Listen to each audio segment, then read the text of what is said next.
Good evening, and welcome to Indiana University Cinema's virtual screening room. This event tonight will feature live translation. If you are bilingual and wish to hear Korean and English, you do not need to make any changes. If you wish to hear the event entirely in English or entirely in Korean, please follow the following steps. Move your mouse to the toolbar at the bottom of your Zoom screen. Click the interpretation button, which looks like a globe, and select the language you wish to hear. Our Korean translator, Rock Lee, will now repeat these instructions in Korean.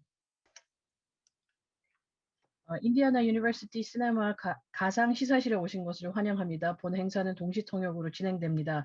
한국어와 영어를 함께 듣고 싶으신 분은 설정을 그대로 두시고 한 개 언어로만 듣고 싶으신 분은 줌 화면 아래 툴바에서 지구 모양의 통역 버튼을 클릭하시고 언어를 선택하시면 되겠습니다.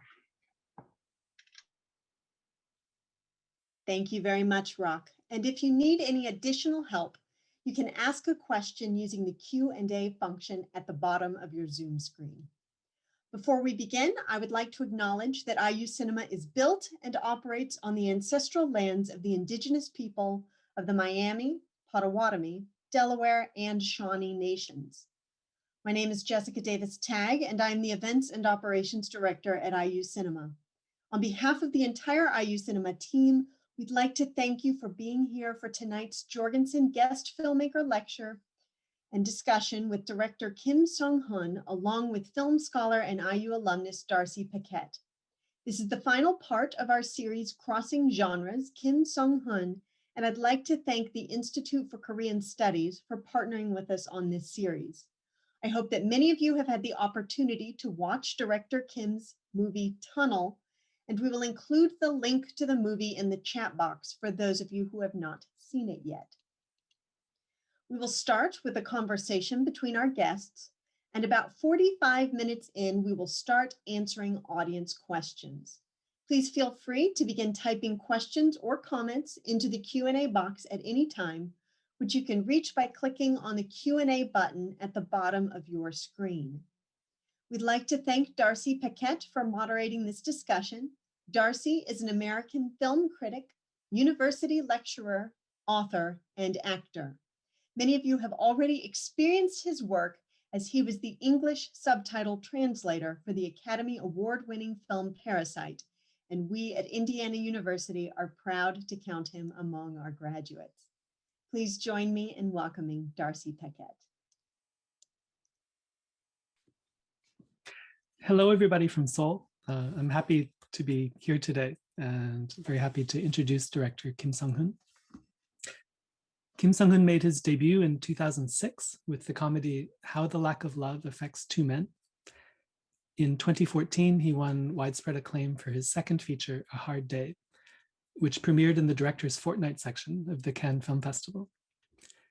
In Korea, the film sold 3.5 million tickets and won numerous awards, including Best Screenplay at the Blue Dragon Awards and Best Director at the Grand Bell Awards.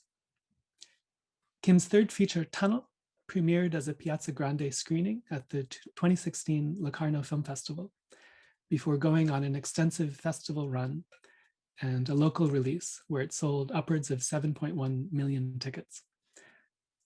More recently, he directed the first season of the ambitious Netflix series Kingdom, working together with acclaimed screenwriter Kim In-hee. After the success of the first season, Kim directed the first episode of season 2 as well, and also an upcoming special episode titled Kingdom, Ashen of the North. Before we begin our conversation with director Kim, let's watch the trailers for two of his films, A Hard Day and Tunnel.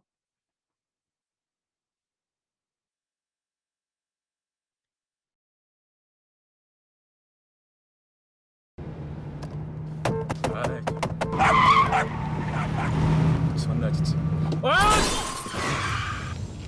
도대체 지금 어디야? 엄마 지금 입관해야 된다는데. 미안해 엄마.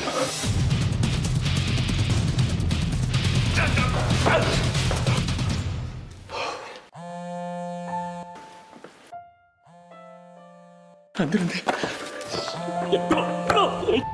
다 왔는데. 변호사님? 미제 사건하고 공소시효 얼마 안 남은 사건들인데. 뺑소니 자수하면 몇 년 살지?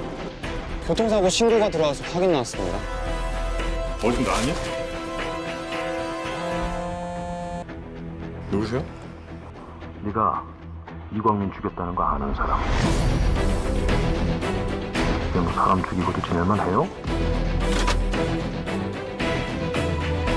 너 신고를 하든 마음대로 해봐. 난 더 이상 말로 안 한다고 그랬지? 제보 들어왔다. 둘이나 죽인 유력한 용의자야.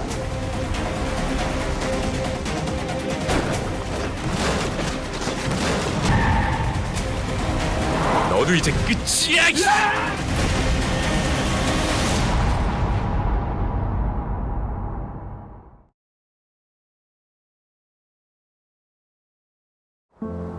하도 대리점 이정수입니다. 내가 8대 구입하는 걸로 해서 월요일에 계약합시다. 감사합니다. 사장님 열심히 하겠습니다.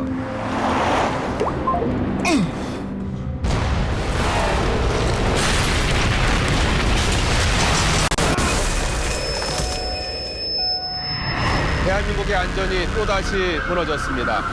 개통된 지 한 달이 채 안 된 터널이 처참히 무너져 내렸습니다. 대책반 김대경입니다. 예, 상태가 간단치만은 않습니다. 그럼 얼마 걸린다는 얘기? 솔직히 얘기해 주세요. 저 구하실 수 있는 거예요? 우리가 사람 구하는 데는 대한민국 최고 베테랑입니다. 곧 나오실 겁니다.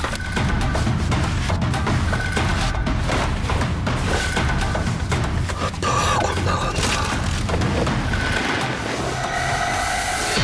장관. 대한민국에 살 수 있는 모든 것을 다 하라는 대통령님의 지시에 따라서 최선을 다하겠습니다. 한국에 가서 밑에 이정수 씨가 있다.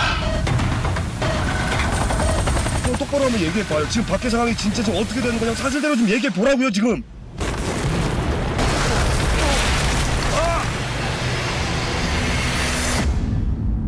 피해액이 현재까지 500억이 넘습니다. 언제까지 기다려야 합니까? 다들 너무 지쳤습니다. 국민들도 이제 그만하자고 하지 않습니까? 만약에 살아있으면 어쩌시려고요? 미안하지 않으세요? 나 살아있는데 나 못하겠어. 오빠 지금 왜 사람이 죽는 거야? 그 한 명! 아니 살아있다고요! 얼마나 오랫동안 기다렸습니까?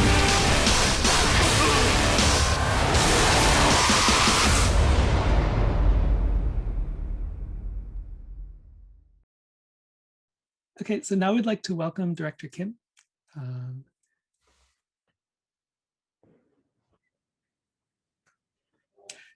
Director Kim, thank you for taking the time. 김성훈입니다. 반갑습니다.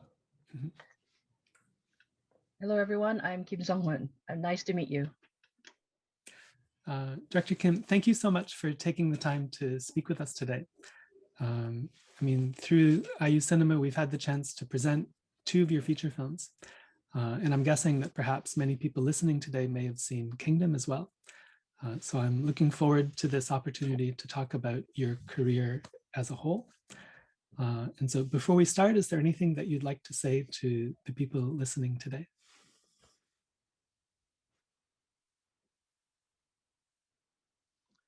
안녕하세요. 좀 전에 인사드린 김성훈이고요. Hello, I'm Seong-hun Kim, and I directed the 2 films that you saw the trailers for just now. So when I'm not shooting a film, this is my bedtime. I'm supposed to be asleep. But I had to get up early today. This is going to be a very long day. Thank you for inviting me, IU Cinema. Okay. Yes, let's begin this conversation to discuss the start of your career. I mean, there are many people in Korea who aspire to become directors, but many people never get the opportunity to direct, a feature-length film. You directed your first film in 2006, the comedy How the Lack of Love Affects Two Men. And I'm just curious, was it very difficult for you to get that opportunity to direct a feature film?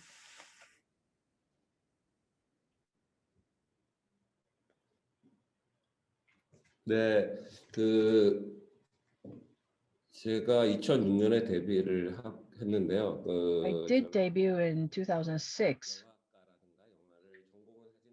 but I didn't go to film school or study cinema. So I kind of started late. So I mean, there are directors who knew they were going to become a film director even when they were young, but I wasn't one of them. So I didn't have any grand ideas of becoming a great filmmaker from when I was a kid. So in Korea, all Korean men have to go to the army to do their mandatory service. And so I did my military service a bit late. And then when I was around 29, I was dismissed from the army, and then I returned to society. And I was thinking, what am I going to do with my life? And that's when I got the idea to start working on filmmaking. So which was quite late. So I was getting ready to go study in the US. And I also thought about maybe transferring to another university. And then I worked as an assistant director, made some short films, and then I was able to debut. And looking back, if I had gone to the US or somewhere else to study, I think I would have become an illegal alien in the US. So I'm glad that I didn't. So my experience working on 2 films as an assistant director, and then in 2006,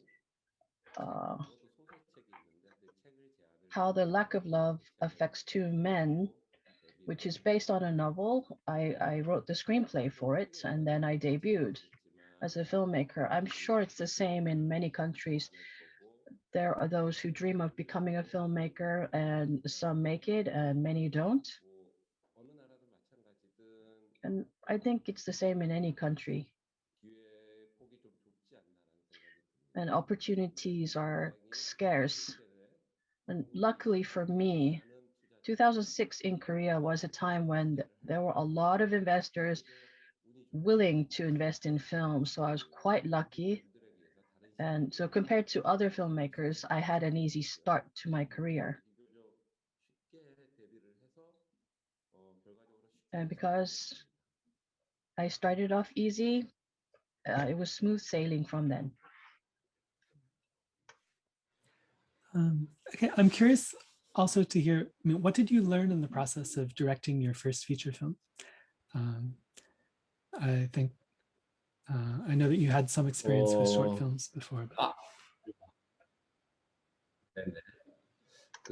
첫 장편을 하면서 배웠던 거는 Let's see, what I learned while working on my first feature film is if you get cocky, that's it. That was the lesson I learned. Because it was barely 1 year working on a script and then having the film released in theaters. At the time, I thought, I was it. And that's why I got it, and I had this opportunity. But right up to, well, it took about 8 years before I was able to make my next film, which is a hard day. That shows it wasn't because I was great. So I think I needed that time to set myself straight. When I debuted, if you were to ask what did I learn with my debut, when I was filmmaking, when I was shooting the film, when I was writing on the script, doing post-production, I think I said this a lot. Well, that's good enough. This is good. This is enough. I said that pretty much every day. And then the result was just horrendous. So I had to do a lot of reflecting for the next 5 or 6 years. And then I said, I'm not going to say that ever again. If I say that, that means I'm doing a terrible job. So for as long as I'm alive, let's try not to say that ever. So that was the big lesson I learned. Okay, I have to say, I did see your debut film when it came out in theaters, and personally, I did enjoy watching the film. Um, um, let me ask about your second feature. Thank you. A Hard Day. You're welcome. Your second feature, A Hard Day. Let me ask about the screenplay first, because I mean, it's an extremely well-structured, very polished screenplay. I mean, you won awards for the screenplay at a number of different award ceremonies. And so I'm just curious where you learned screenwriting, and can you tell us a bit about the process of coming up with the idea?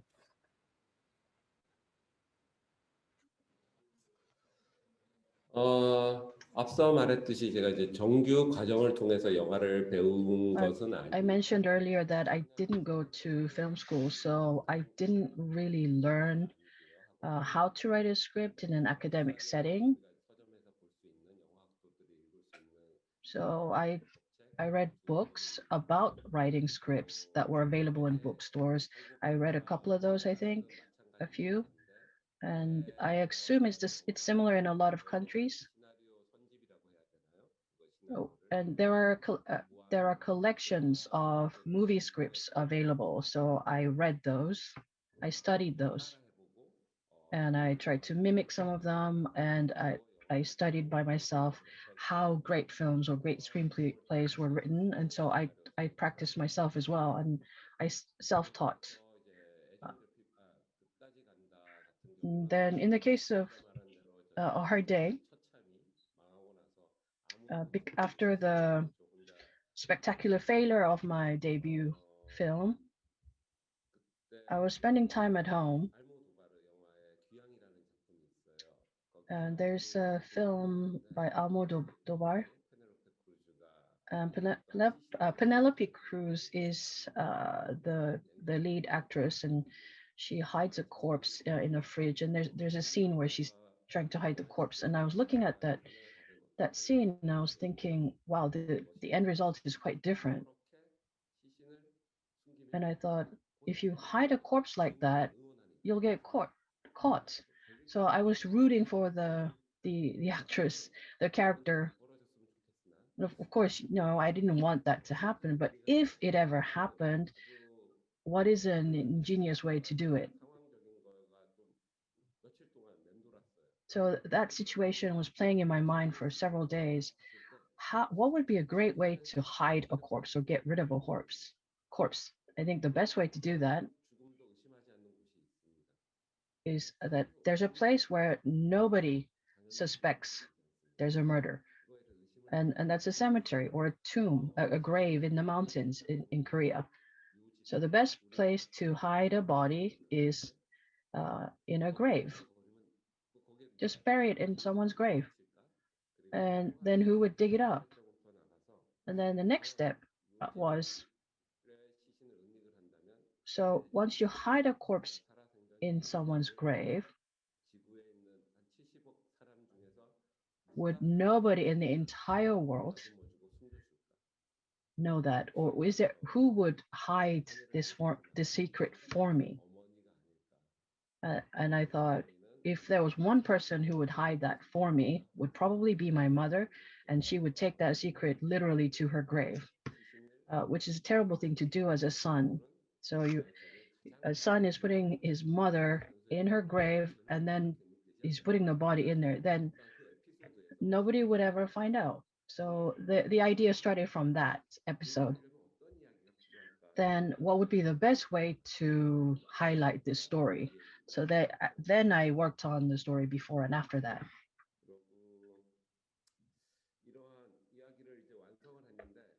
And then once I finished the story, it actually took quite a long time.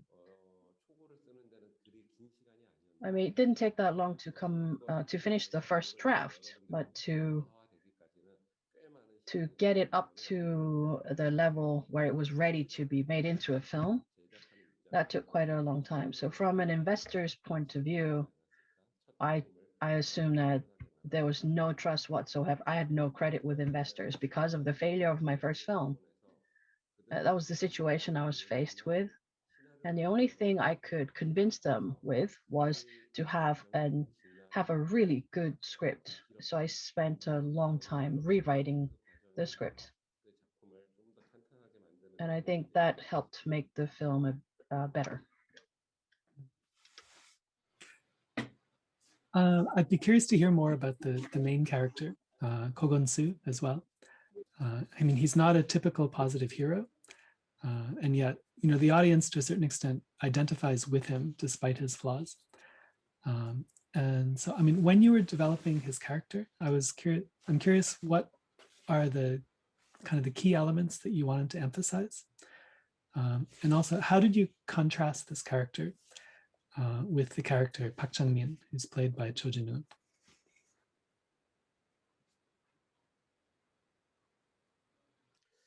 이야기를 쓸 때, 그리고 이 When I was writing the story and in adapting it to the screen, a big problem in the beginning was, like you said, was the main character. Because he's not a typical hero and he's not very heroic. He doesn't fight for justice. So it's hard for the audience to understand him. So it's not like there was a backstory to this guy that would draw people in. And I was thinking, would people be able to root for this guy? So maybe the circumstances, I have to come up with a story as to why he had to do this. There was no choice. He had no choice. And then with this story, this character, I felt that this was the best way to do it. So instead of having a backstory that makes the audience identify with him, instead of that, I had situation after situation that he has to go through and overcome. And watching how he does this and the process that he goes through, I thought people would be able to understand why he ended up making the decisions that he did and then ultimately understand him. And I thought that would be an effective way to present the character as someone who's very persuasive and convincing. And then the situations that Kon-soo is faced with, I wanted to make these obstacles, these walls, more and more interesting. So if the obstacle is interesting, and if the solution to that obstacle and how he deals with it is interesting, then I felt the audience would be able to identify with him and they would be able to think, you know, that's possible. This is what I was thinking. And then sometimes Kon-soo would come up with creative ideas like putting the body in his mother's coffin and using the cross, things like that. So through these somewhat creative ideas, he avoids these issues or overcomes these obstacles. And if someone would watch that, as someone who's watching that, they might think, I imagine they would think, oh, that's kind of cute, or that's ingenious. And I thought he would be able to move people. And then Park Chang-min, who's the villain, so to speak, played by Cho Jin-woon. So in contrast to Ko Gon-soo, I would say, I wouldn't say that he was evil from the beginning. He was trying to avoid paying for his sins, and he kind of ended up becoming like this. And so I thought he's someone who's forgotten about guilt. And then Park Chang-min, on the other hand, was probably evil from the day he was born. So he's a villain. He's not doing bad things in order to avoid responsibility or avoid a situation. So Kon-soo, the main character, did something bad, so he appears bad. But Park Chang-min is just bad through and through. So there's no good and bad sides to Chang-min. He himself is evil. That was my idea. One of the things that makes A Hard Day really stand out, I think, is the way that it builds tension and creates suspense. And so I'm curious how you were able to create this sense of tension, you know, in terms of editing or screenwriting or also working with the actors?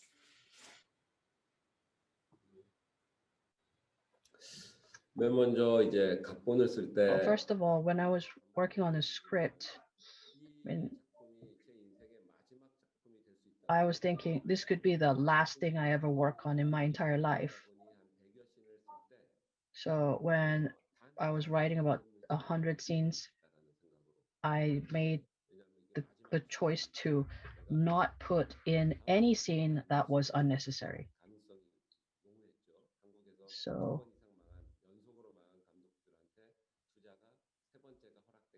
I would have become a really bad example if I made 2 feature films and they both flopped. So not for 1 second did I ever want a scene that was not filled with suspense. So when I was visualizing the scene with the actors,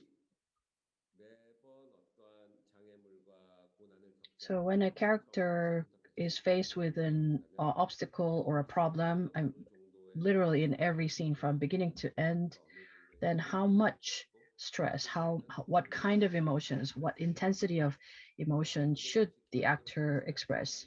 So things don't go according to plan, but I would say like a graph of the emotions and the stress level of the actors. I wanted that to be very controlled. I wanted it to be very strict, but it's not like math where you have a formula with one answer. But I wanted to have intensified a high level of an intense level of stress that had to be maintained throughout the whole movie.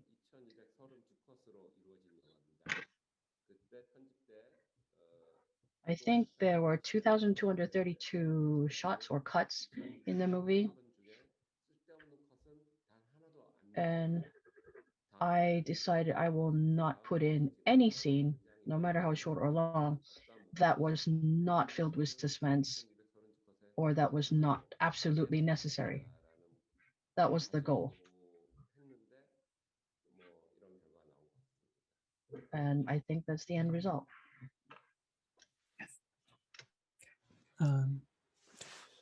One of the things that Korean cinema is known for internationally are its accomplishments in the thriller genre. And I mean, certainly this film has become one of the highlights of Korean thrillers. I'm curious if you were influenced by previous films of this genre from Korea. And I mean, do you have any thoughts about what the appeal or the strengths of Korean thrillers might be in general? 제가 해외 영화제를 다닐 때 이런 질문을 꼭 받았어요. I always got this question when I went to an international film festival. If you think about films like Old Boy, very specific thrillers from out of Korea, they would ask about that. And when they asked me what I thought was the merits, what are the merits? I mean, I wouldn't say I would know because I'm within that industry, I'm within that culture. And so in a way, I was thinking, why is it so appealing to people? Why do they like it so much? I mean, there are so many genres of cinema in Korea, but these thrillers appeal to an international audience, I guess. Maybe it's because thrillers draw in larger crowds, and maybe that's why investors were more interested in getting them made. And I thought maybe that could be a reason. And there are many films that I was influenced by. And if I were to pick one, it would be Bong Joon-ho's Memories of Murder, which was released in 2002. I love that film. And I watched it many times and I kept thinking, how can I make it? And then he went all the way to Parasite, which is a tremendous feat. But this is a director who's been making great films from 2 decades ago. And in addition to these well-known films, if I were to think about how we have steady flow of such great films is that maybe compared to Hollywood, they overcome the story with spectacular scenes or visual elements. And in Korea, a great story, I think there's more focus on making a good story and also what goes in the story. I think that basically a thriller is about fear. Korean society, compared to more advanced countries, and democracy and modernization were achieved in a much shorter time, while these other countries had several centuries to work on it. And in Korea, it was compressed into a much shorter time. And because of that, so things that we're supposed to experience in 200 or 300 years, it was done in a few decades. So that was very dramatic. And maybe because we live in reality that's very dramatic, we create stories that are realistic for us. And the fear is in the reality as well, I think. I definitely agree with you that one of the things that contributes to the energy of Korean cinema is the fact that the country has developed very quickly and that its democracy has developed very quickly. I think in many ways, Korean cinema seems to have contributed in some ways to this process of Korea changing and the democratization of Korea, or at least it's been able to kind of record this in a very direct way. I'd like to go to your next film, Tunnel, which is based on a novel. And I'm curious what attracted you to this story and how you came to adapt it into a film.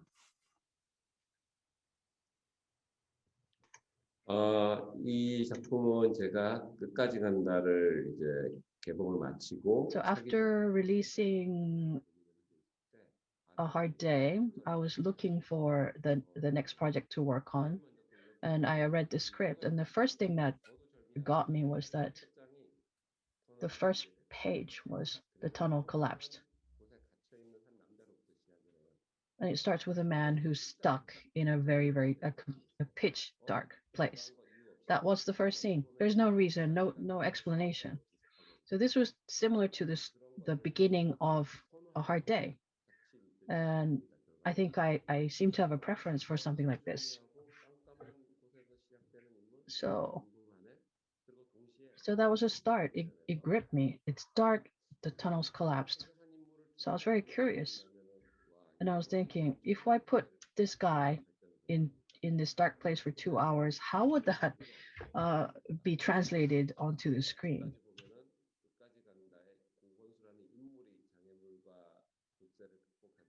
So just as Ko Kwon-soo overcomes the obstacles in A Hard Day, I was kind of like that character, trying to overcome the idea of having this one guy stuck in a dark place for 2 hours. Because that would be too claustrophobic for one reason. So how do I put in light into this dark space? How do I expand the space? And if you've seen the film, you would know that he starts, he's in the front seat and then the back seat. And then, so he's moving from one space to another space. I'm not going to any more detail because that's going to be a spoiler. But I made slight changes to expand or change the space a little bit. So I wanted to test what I could do. And second reason would be, so when there's a disaster, I wanted to have one character fighting against this disaster. And I wanted to expose how Korea was at the time, Korean society was at the time when there is a disaster, when there was a disaster like this and how it was badly dealt with. I wanted to show that on the screen as well.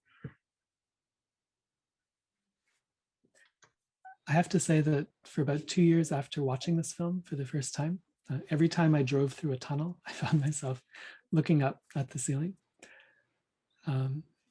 This is a film that comments in a very pointed way about Korean government and Korean society. And so I'm curious, when this film was released, what were some of the conversations that were started, or what were some of the issues that were raised by this film? 이 작품에서 얘기하는 거는 사실 보편적인 The 이야기. things that were talked about in Tunnel was it's about life, it's about courtesy towards or respect for human beings. So these are just general ideas. But at the time, when it was released in 2016, Korea was suffering from a trauma. There were several disasters that happened. They happened over and over again, and they were not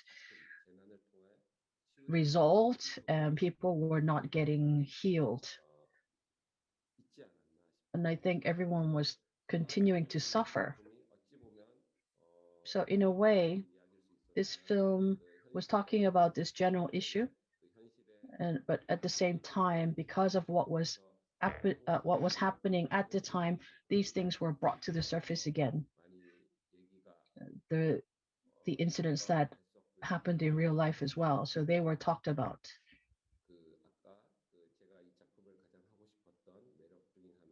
And one of the main reasons I wanted to make this film was how pathetic people are, or how pathetic the society is and was, and how the system failed.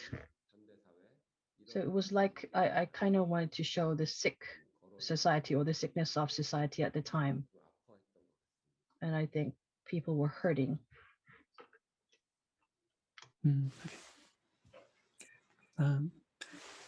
And then for your next project, you moved on to something entirely new. The first season of Kingdom, the 6-episode series produced by Netflix.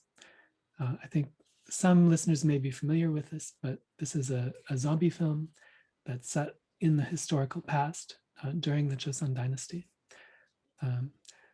What motivated you to kind of take this leap from feature film making into this Netflix series? 네, 마찬가지로 이제 터널을 마치고 2016년. So after I finished making Tunnel, I was looking around for the next project, and this was presented to me. And the writer, Kim Eun-hee,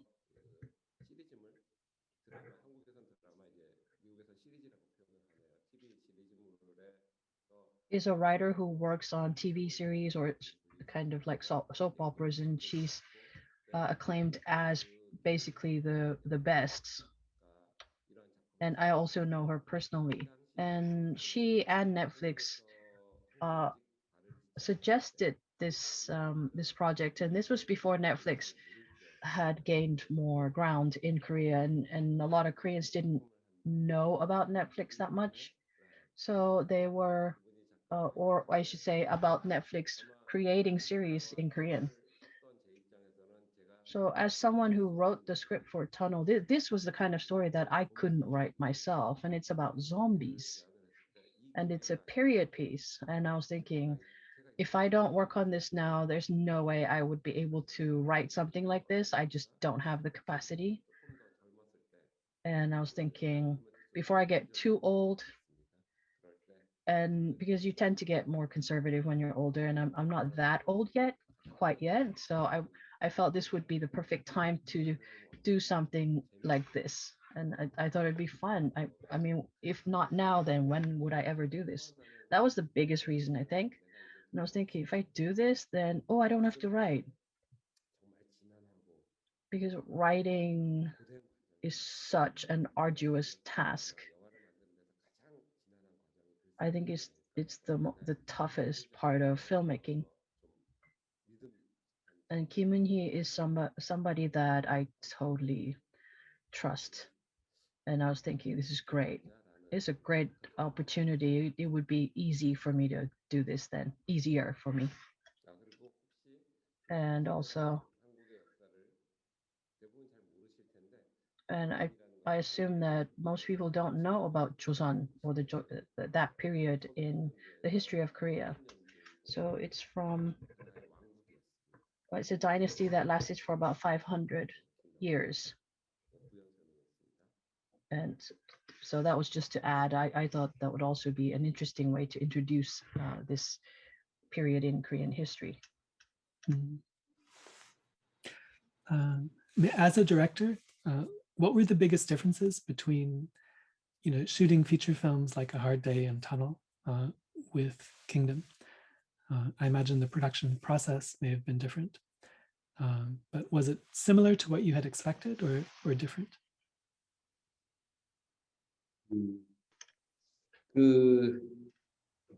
예상을 사실 많이 안 해서 결과적으로 많이 Well, I didn't really have much expectation for this before going in, but there was one big difference. And that was something I realized while I was preparing for Kingdom.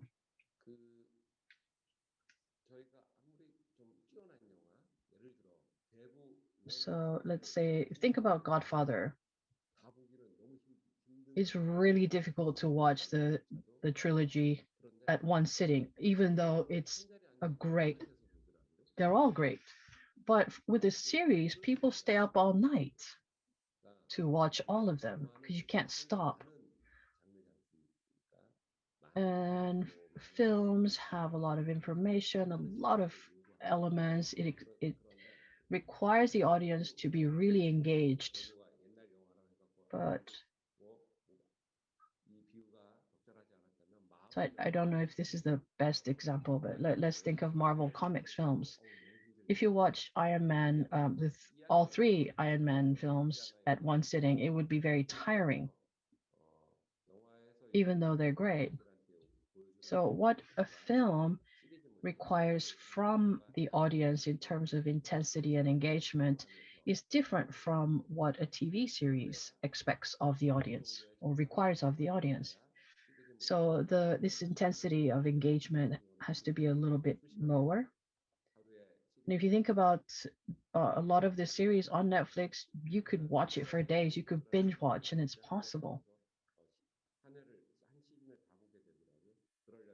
Even myself, I watched a whole season of a series at one sitting.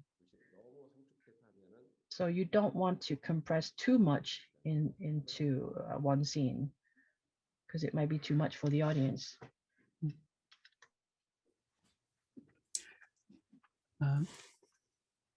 When you directed Kingdom, you worked with cinematographer Kim Tae-sung, who you had previously worked with A Hard Day and Tunnel. And so I'm curious about how the two of you work together. What kind of conversations do you have as you're shooting? 김태성 촬영 감독하고는 세 편의 작업을 같이. I worked on three projects with Kim Tae-sung. And I think the way we work is like this. It was similar for all three. So we do the storyboard.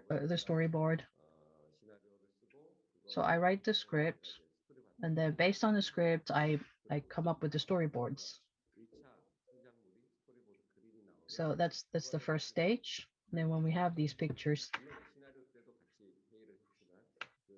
of course we talk when I'm working on the script, but then once we have something visual with the storyboards, then he gives me his ideas. And then how can we do this? How can we show this? And then we adjust the storyboard until we finalize it, and then we start shooting.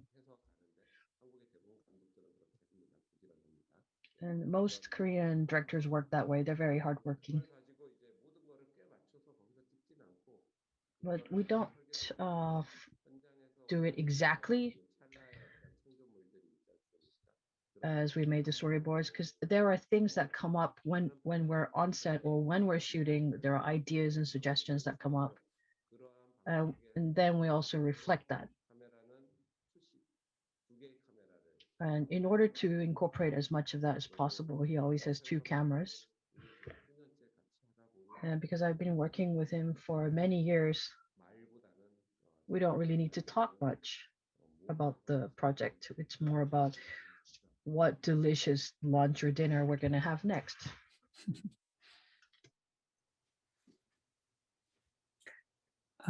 Okay, and I mean, as someone who's worked on a Netflix project, I'm curious to hear your opinion because, you know, Netflix is bringing a lot of changes, I think, to the Korean film industry.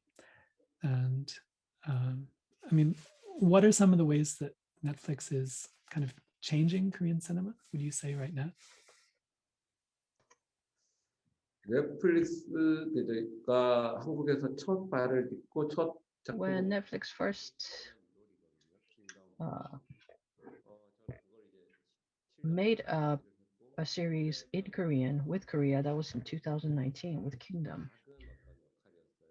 And it was like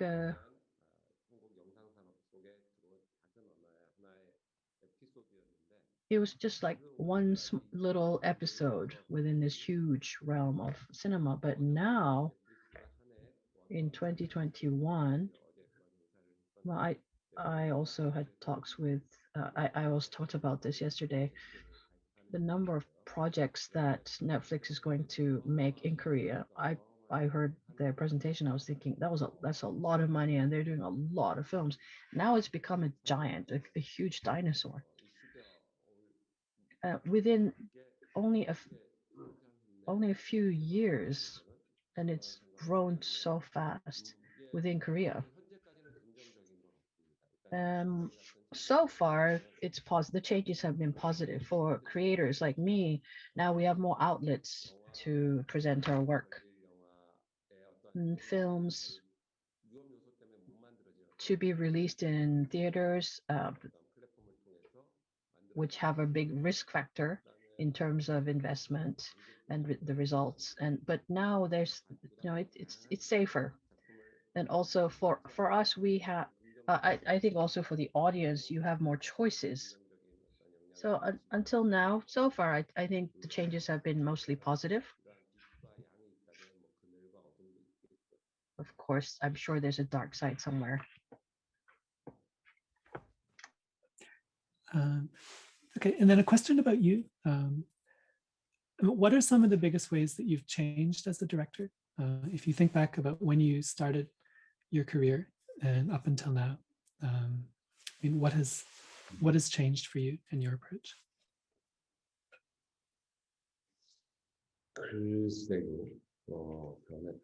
I don't know. Let me think about that. The balance in my bank account. That's the biggest difference, I guess. I'm not sure about other changes. I don't want to change too much. Okay, and then I'm curious to hear about the future for you. Do you intend to continue making both feature films and TV series? I know that you are working on a new feature film project as well. Can you tell us about your thoughts about, you know, going forward?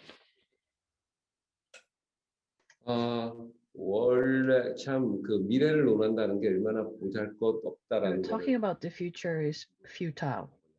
I know that from experience because originally last year I was working on a film called Pirap. The direct translation of the title is Kidnapped.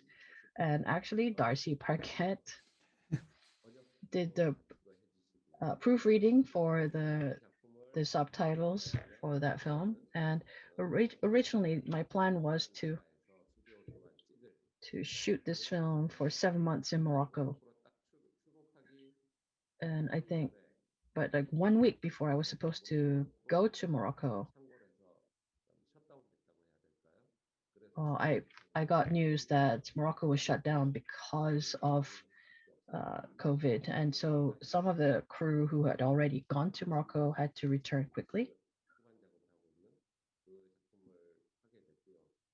So, and then I worked on the first episode of Kingdom. Well, no, there's a special episode of Kingdom. After the first series, which has 6 episodes, so this one is a special episode of that series. And now we're doing the post-production for that, and it will be viewed in Netflix probably within this year. And then next year, I plan to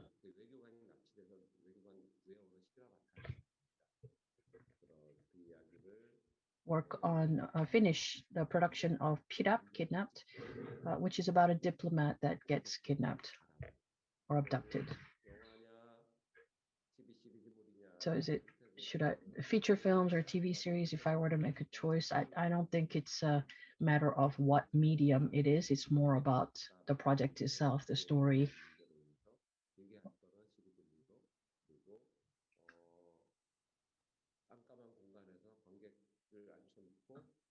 And then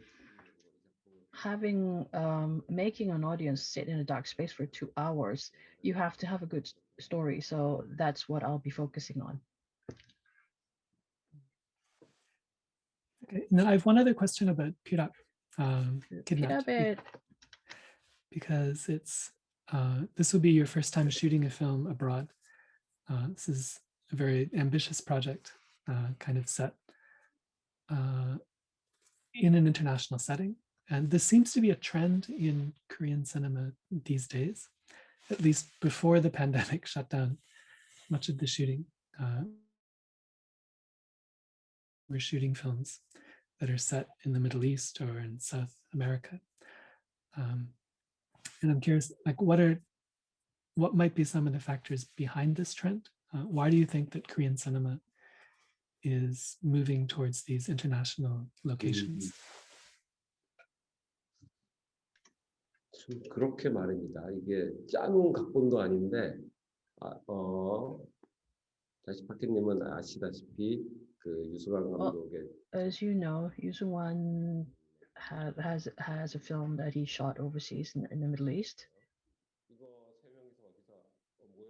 And then there's another director who's also done something similar. It's not like we had a meeting and said, "Oh, let's do this." But if I were to think about why we're doing this at around the same time, I think everyone's the same. You know, if I get this idea, someone else is going to have a similar idea too. Everyone's the same, I guess. So for Koreans, shooting overseas requires a lot of work. For a Hollywood film, it might be cheaper to shoot overseas, but for a Korean filmmaker or production to shoot overseas,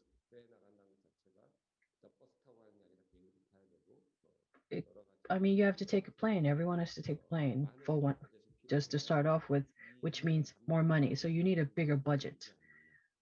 And I think it might be because Korea's film industry is at a point where it's able to handle that kind of budget. That would be one reason. I think there are several elements at work that make it possible.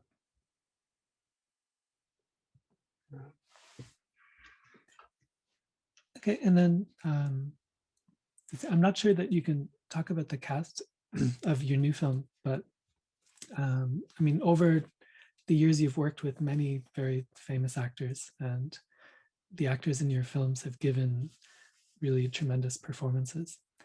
And so I'm curious, when you're directing films, are you a director who gives a lot of instruction to the actors? Do you kind of give them a lot of freedom to develop the character themselves? In what way do you work with your actors? 현재 공개할 수 있는 그 피랍에 출연하는 Currently, someone I can't talk about for Kidnapped is Ha Jung-woo, who was also in Tunnel, and Chu Ji-hoon, who was the main character in Kingdom. These two actors will be in the film.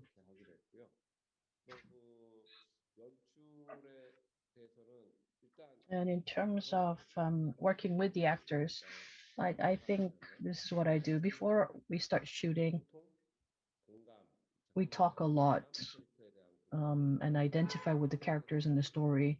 And if you do that well enough before you start shooting, then when you actually get in front of the camera, the actors will bring it out.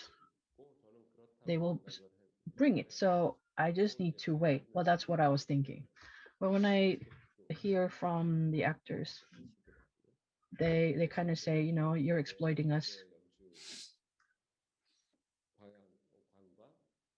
So my ideas of filmmaking as a director, I realize may be different from what actors think. So I think we both do our part and that all comes together.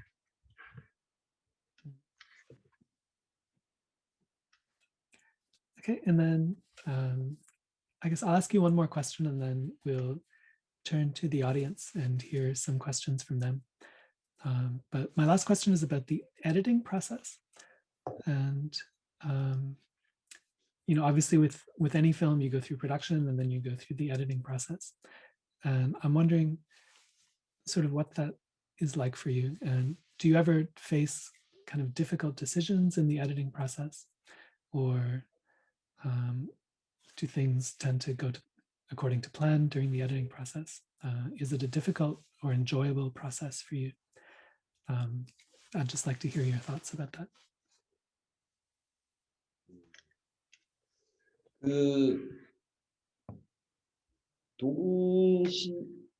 두 가지가 다 동시에 있는 것 같아요. I think there's a bit of both at the same time.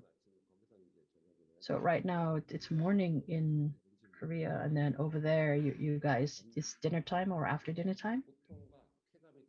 I think there's pain and pleasure at the same time.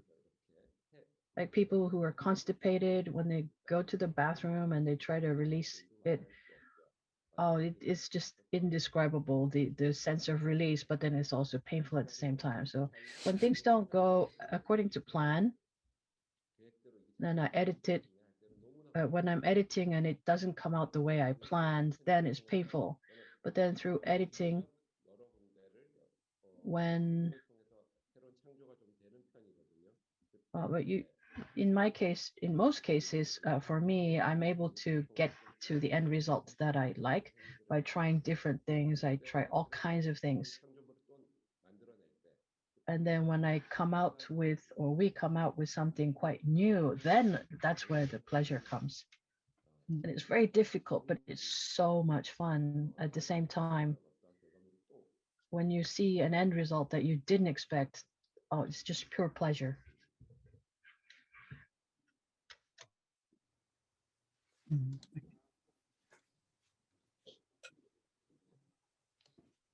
All right, well, we've had some really amazing audience questions. Those of you who are in the audience, you can still get your question in by clicking the Q&A button at the bottom of your screen and then typing in your question. Director Kim, our first question is from John, and John asks, why did you choose to cast Lee Sun-kyun for A Hard Day?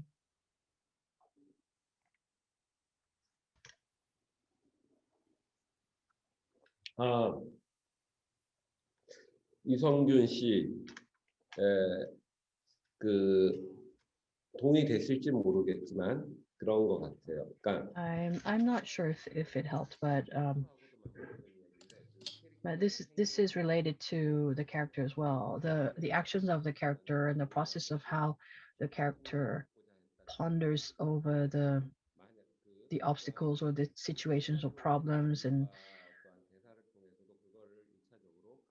how would the audience identify with that. So it has to, what's on paper has to translate to the screen into actions, and then it has to be somebody. If the actor is somebody who is good at doing that, then I think that one expression from the right actor can do so much more than 10 lines on a script. So I thought that Ichangdong was someone who has a kind of a good influence over people.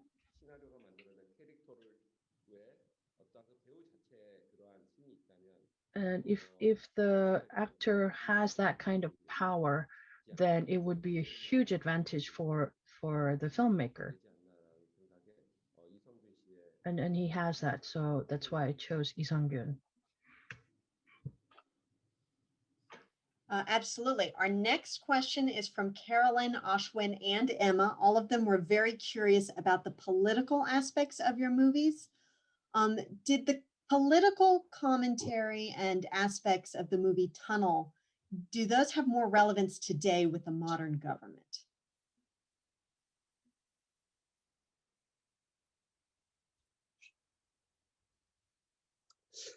예민한 질문이시네요.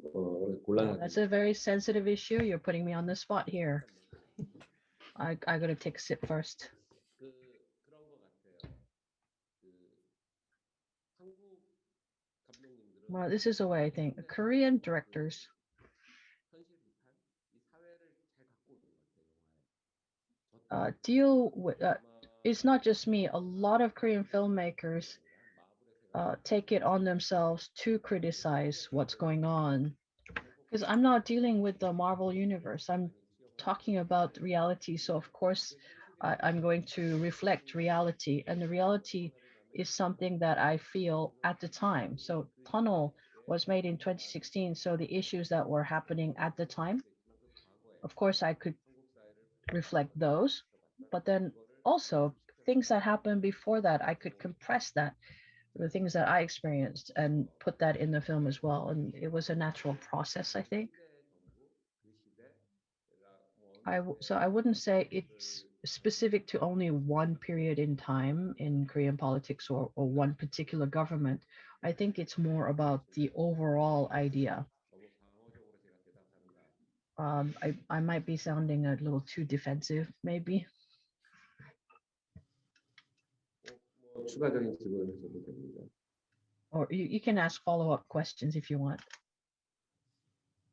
Darcy, do you have any follow-up? Maybe not a follow-up, but just, I mean, for viewers who might not be aware, I think that when Tunnel came out, this was 2 years after the Sewol ferry sinking, which was a really heartbreaking disaster that took place. You know, it was a ferry that was sailing to the southern part of the country, and then the ship sank, and in particular, many middle school students were on the ship and died. And that tragedy really tore Korean society apart. You know, there were a lot of issues in terms of the response of the government, and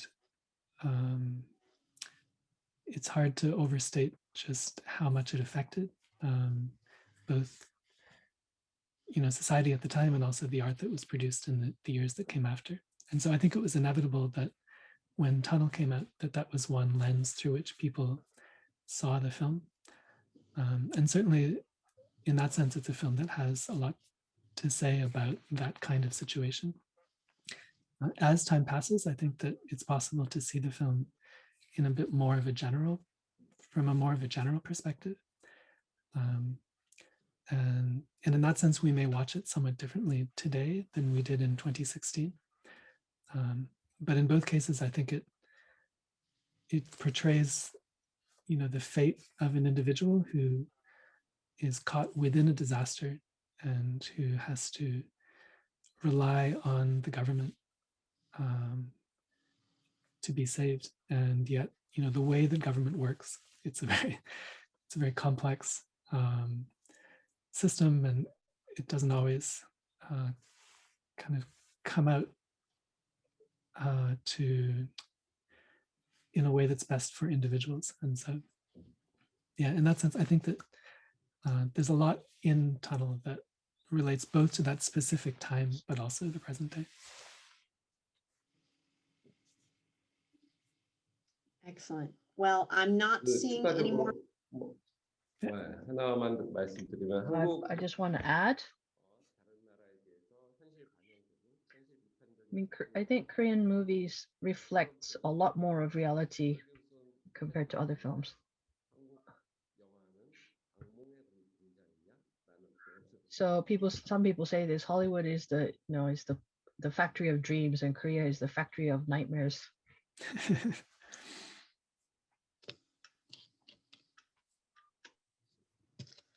All right, well, I'm not seeing any follow-up from the audience questions, so I'm going to move on to the next question. Someone is asking about the motif of water in A Hard Day, and they list a whole bunch of examples, particularly at the end of the film, the fish tank, the bathtub scene, the shower fight, the beach, etc., etc. What does this represent to you, and does the meaning change?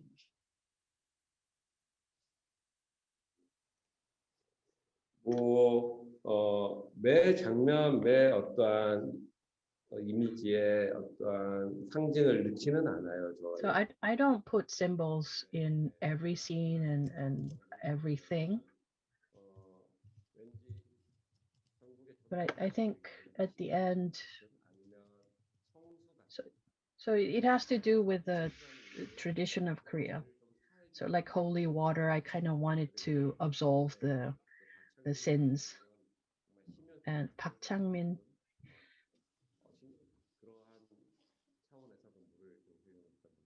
also in a similar way, I wanted to use the water, the motif of water to wash away things.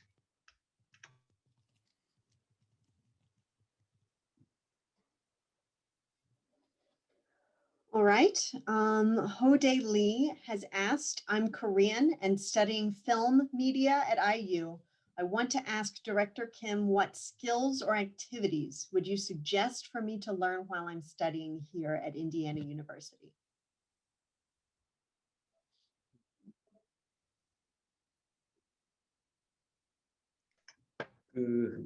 스킬은 나중에 차차 배워도 skills you can learn later, I think. I would say think a lot about the world and what's going on and have fun. And watch a lot of good movies. Is that too general? I don't know. Hode Lee, if you want to follow up, I can add some more to that. But in the meantime, I can move on from Max. Max would like to know, what are some of your favorite movies and did they inspire you? 제일 좋아하는 영화는 거의 매일매일 바뀔 수도 있고. You know, my favorite film changes every day, or it can change depending on what period, and depending on what I'm working on. But I think for now, I love Cohen's films. And the Cohen brothers, like Blood Simple, influenced me greatly. And also there was Hitchcock before that. And if I were to choose another one,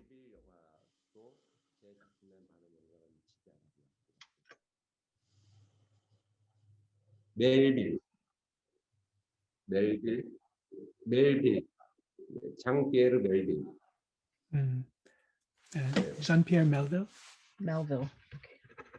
And if I were to talk about a French director, it would be Jean-Pierre Melville. Great. Do you have a favorite Melville film? Can I just jump in and ask?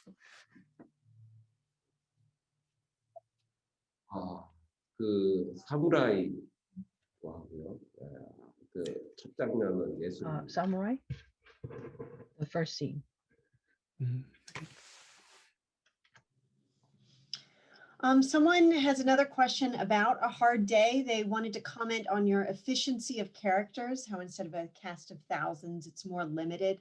Was that your conscientious intention to have so few characters, and how did that impact the storytelling and direction of the film?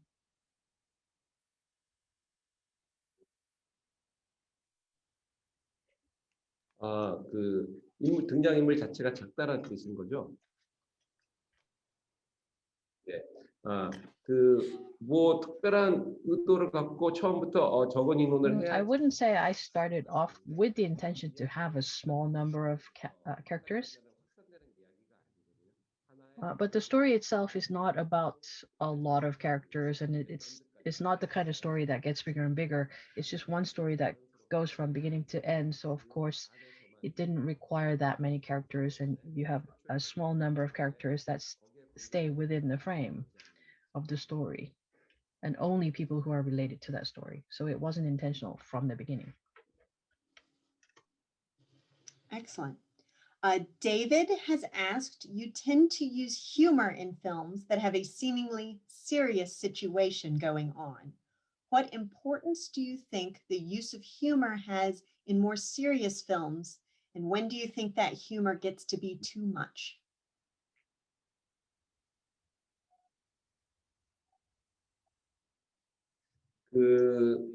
앞으로 현재까지 제가 내일 생각이 바뀔지언정 I 현재까지는 may change my mind tomorrow, but until now, humor is something that I want to hold on to, no matter what genre I work in.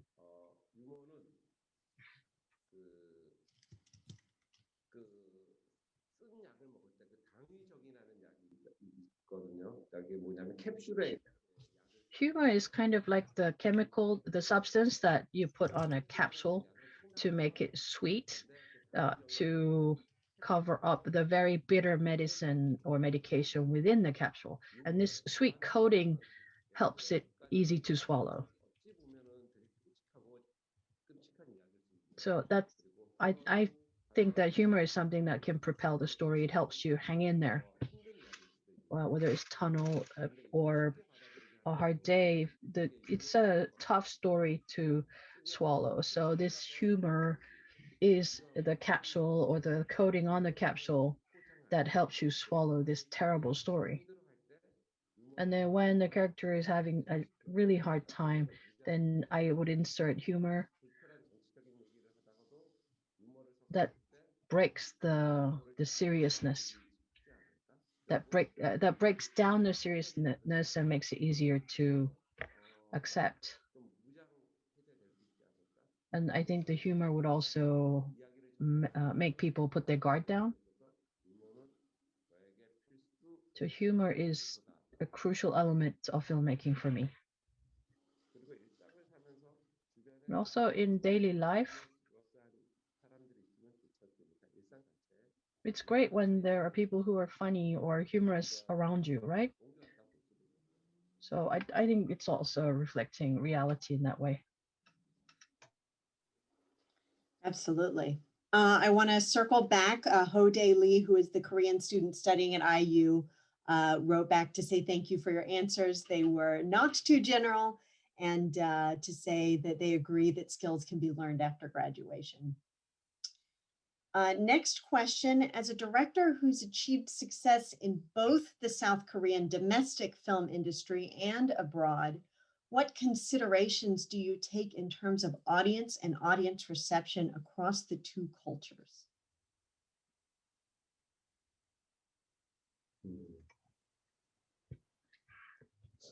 조금 더 구체적으로 다시 한번 여쭤봐 주세요.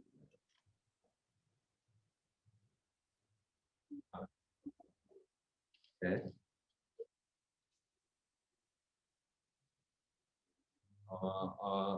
그랬던 것 같아요. 그러니까 제가 I think I do. When I first debuted,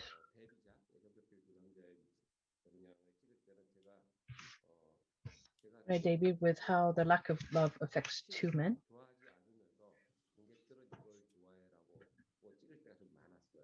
There were several scenes where I didn't like what I was doing, but I thought the audience would like it. I assumed they would. So I had already made that decision without really knowing. But what I feel now is that I have no idea how the audience, whom I don't know, are going to react. And if I were to presume, that would be very cocky of me. That would be arrogant. So I am the first member of the audience. If I'm satisfied, I can assume that there would be a reasonably high level of satisfaction in other people who are the audience. So it has to satisfy me first. Then that, I think that would increase the chances of other people liking it too. So that's how I feel now. So Brittany has a follow-up question about your reaction to more and more Americans watching Korean film and TV. Has it helped the Korean film industry to have more eyeballs and more dollars, or has it hurt it in terms of being more Hollywood?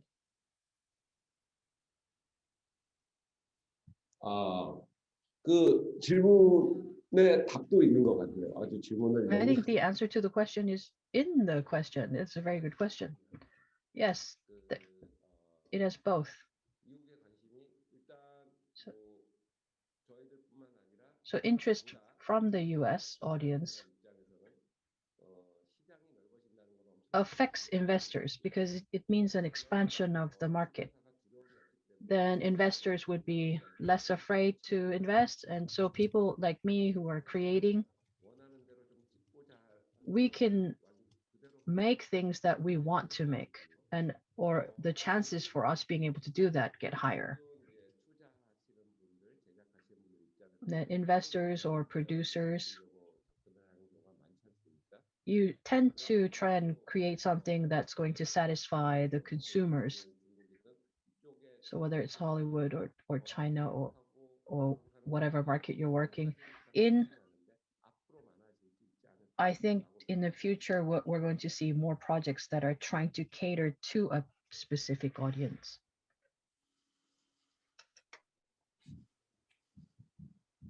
All right. The next question, we have time for 2 more audience questions, so we'll take 2 more audience questions. And the last 2 are really for both of you. The second to last question is going to be, what is a Korean movie you think everyone should watch?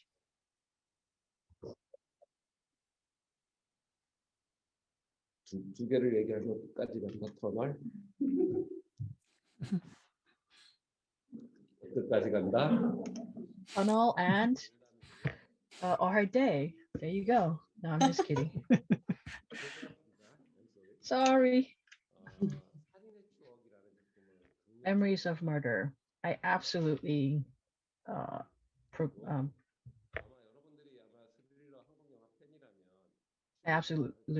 suggest that you watch that. And also I think you may have seen The Chaser and Old Boy is even more famous.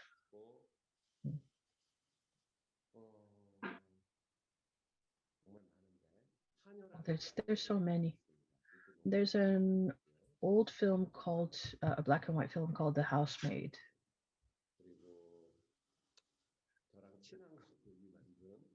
And then a good buddy of mine made this film. It's called Kimshi Pyorugi. And it shows you a good idea of what Korean society is like. And there are so many more. Kimshi Pyorugi is Castaway on the Moon. Yeah, actually, I think my suggestions are very similar to Director Kim's. You know, Memories of Murder is one that that means a lot to me as well, and that I probably would choose as my favorite Korean film, and also perhaps as the film that everybody should see, because I think it can appeal to such a wide audience. You know, I always have, when I'm asked to recommend Korean films, I kind of tailor it to who the individual is, because there is such diversity in Korean cinema. But I think Memories of Murder is something that just there's such depth to the film, and everybody can find something in it, and there's so many small details. And so I would echo all the films actually that you mentioned. Those are all favorites of mine. And yeah, I mean, another film, I guess, that may not appeal to everybody, but Ichangdong's Poetry is another film that I think that is a film that you can watch many times and perhaps revisit later, and then each time you watch it, you may get something different out of it. I think that's a film that contains a lot of kind of thoughts and ideas about life. And so for more of a reflective style, I would recommend Poetry and then Memories of Murder. All right, and our last audience question is from Zora. It's framed as being a question to Director Kim, but I, as an audience member, would be very interested in Darcy's perspective on some of the issues that this question raises. So Zora asks, Director Kim, have you ever watched your movie with subtitles in a different language? If so, did the way they translated the language change the meaning you wanted to have in the movie?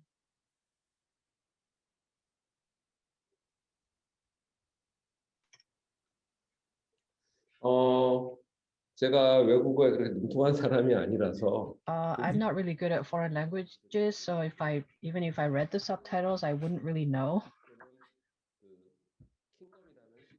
But in the case of Kingdom, in a lot of territories, it was dubbed.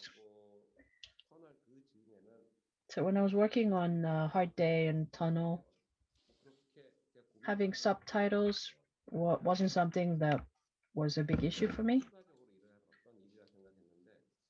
I thought it was just a secondary thing that goes with filmmaking.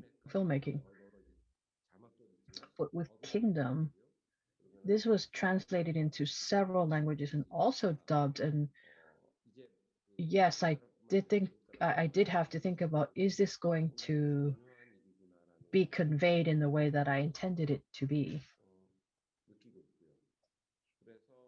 So now it is an important issue that's on my mind now. So before that, I didn't really put much thought into the subtitles, but now I realize it's more and more important. And then my next project for Pick-up, Kidnapped, that's why I asked Darcy to check it.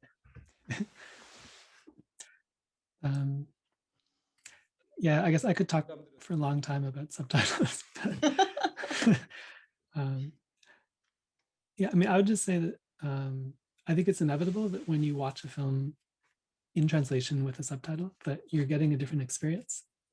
And a lot of people frame that in the sense of what's lost in translation. And certainly that's true. I mean, occasionally you also get something that's gained in translation. You get interesting examples where because there's no direct way to translate something, that when you choose your translation, you end up bringing something kind of extra in a subtle way into the film. And which is why, when possible, I like to sit with the director and talk about the subtitle translation, because there is inevitably this creative element to translation. And most subtitle translators don't get this opportunity, but I'm lucky to live in Korea and to have the opportunity sometimes to speak directly about the translation, and then we can decide, like, in this particular example, do we want to emphasize this aspect of the character or this other aspect of the character, and decide that together. But yes, it's the more you think about subtitles, the more complicated and interesting it becomes. All right, that's all of our audience questions. Darcy, did you have a final question or comment? Well, I just want to say I'm really happy that we had this opportunity to highlight your work, Director Kim. I think that you've accomplished a great deal up until now, and I'm really looking forward to following your career going forward. And to be able to share your films here at Indiana, which is the school where I went to graduate school, and I spent a lot of time in Indiana. It makes me quite happy. So thank you for your time. Director Kim, any final comments you'd like to make? 오늘 낯설고 재미난 경험을. Well, this is a very new and fun experience for me. So thank you for giving me experience. And Darcy, we'll be talking about subtitles more later in the future. Yes. Well, thank you so much, Director Kim, for being with us today. Thank you, Darcy, for being with us today. Thank you to our interpreter, Rock Lee, who has interpreted in both languages and done an amazing job today. And again, all of you in our audience for being with us. I'd like to thank the entire IU Cinema team, and particularly Seth, Will, and David, and Elizabeth, who have all worked behind the scenes to help make this event possible. We'd like to encourage you to go to IU Cinema's virtual screening room to see our events and other offerings, as well as signing up for our weekly email to take advantage of IU Cinema's 10 Years, 10 Films, 10 Perspectives series, which features 10 specially curated free films this semester for our subscriber. Currently running movies are The General and Chantal Akerman's Jean Dielman. To all of you who tuned in, thank you once again for being with us. Be well and be kind to yourselves and to others during these challenging times.